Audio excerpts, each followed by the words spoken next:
Okay, so my presentation today is Leonardo da Vinci and how he had impacted in the art world.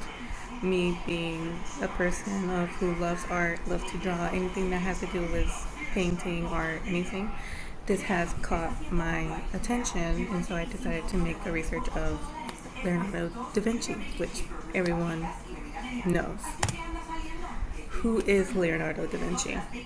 He is well known by many of his accomplishments, inventions, designs. He is one of the most famous painters. He is well known for his paintings Mona Lisa and The Last Supper.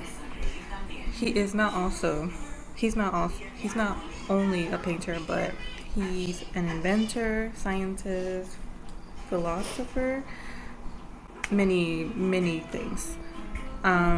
He had made a huge impact in the art world and changed the perspective of what art really is. And for us artists today, or the artists today, can understand the concept of how to make really good art. Leonardo da Vinci believed that art and science have a deep influence on each other. He had many knowledge of art and science, so he uses that knowledge to make what a good painting is. It allowed him to picture the world in a deeper naturalistic way, while at the same time using the artist's views, it allows him to see many ways into looking and thinking about the world, and so he can just put it in a canvas or whatever material he uses to make his art. It shows that he understands the concept of putting together the use of art and the knowledge of science and just putting in one masterpiece. Leonardo da Vinci had a huge obsession of learning and studying about anatomy.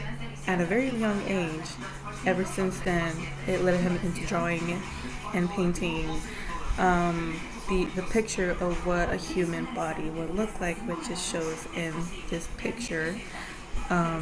It labels and it helps us understand each part of our body. He had dissected many bodies where it would allow him to see how the bones look like, skeletons, skulls, just so he can create his drawings. Studying physiology played a huge part in helping him understand about human anatomy. He made wax molds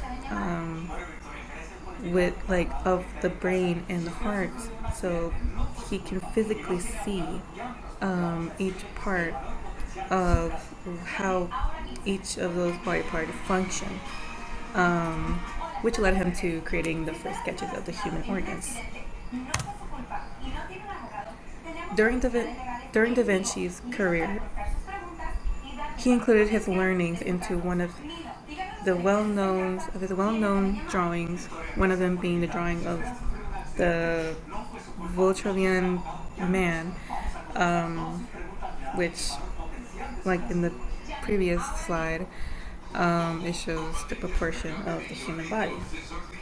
He was inspired by an ancient Roman architect who also believed of the proportionality that is found in humans should be applied in working in construction and building buildings, which it would help give them a little bit more knowledge of how to build these constructions. Leonardo da Vinci designed the first parachute. It was a pyramid-shaped parachute that was covered in cloth and wooden poles. He wanted to give humans an ability to fly in the skies.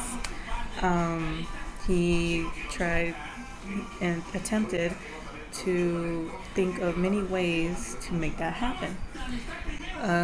For someone to build the very first practical parachute, it took 3 centuries.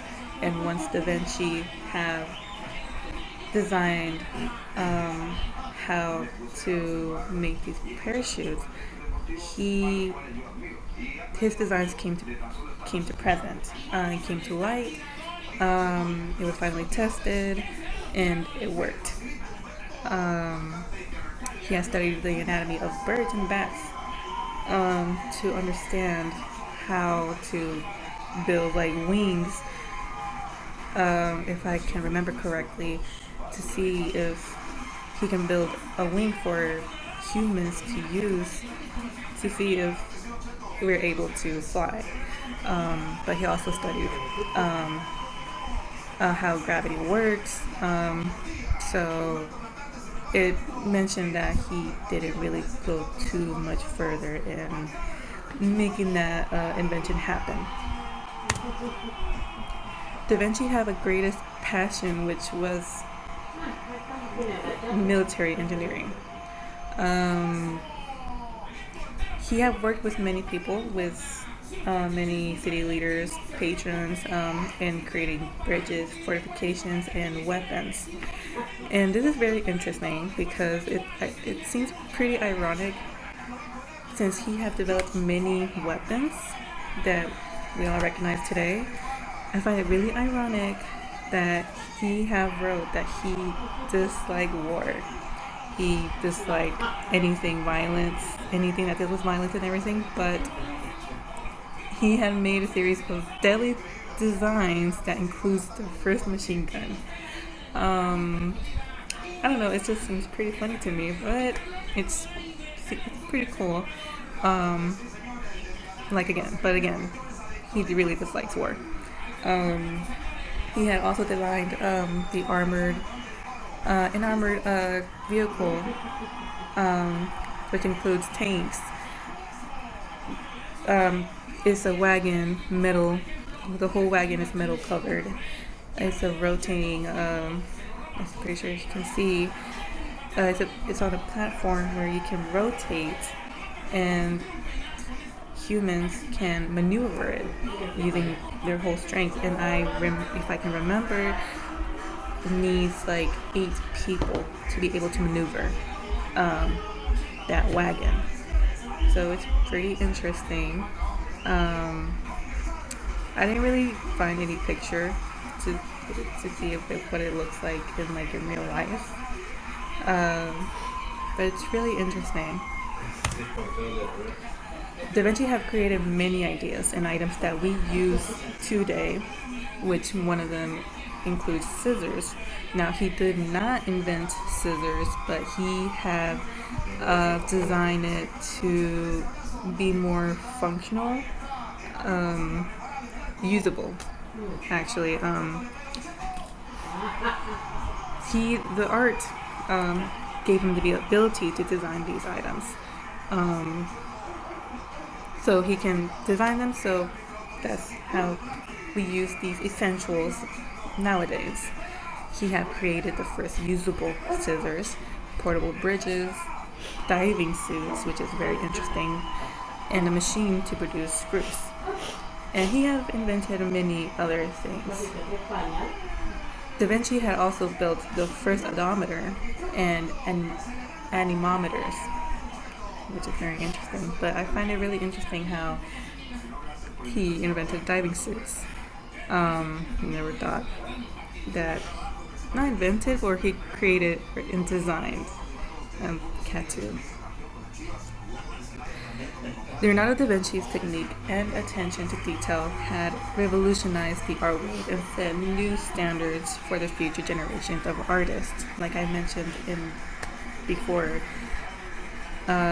in my perspective, someone who had done art herself, I have seen and I recognize very well of the painting Mona Lisa and the Last Supper.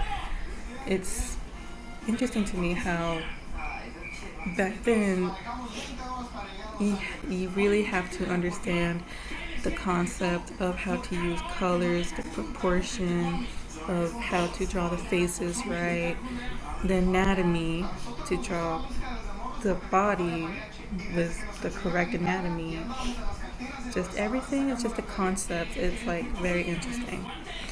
Like it says, like I have mentioned, it also allow artists to learn these techniques that Da Vinci came up with, which includes the use of sfumato. I wanted to talk about the sfumato because I know every artist knows this technique that to have this clean blending, to have these lines soft, have the soft lines and contours, like to make the drawing look really nice, very like neat, and just have their own art style. Um, there's many techniques with artists. I just can't really think of some right now. So today's artists have drawn inspiration from his work and the knowledge of composition, perspective, and other techniques. It's most importantly to capture the anatomy and emotions, the emotional depth that can proceed to inspire painters, sculptors, and photographers worldwide. Um, Even though photographers they use a lot of composition and deals with a lot of lighting, um, and the focus, the colors, and everything. So they have so much to do with art, and it's very interesting to me. Um, but yeah, and that's my presentation.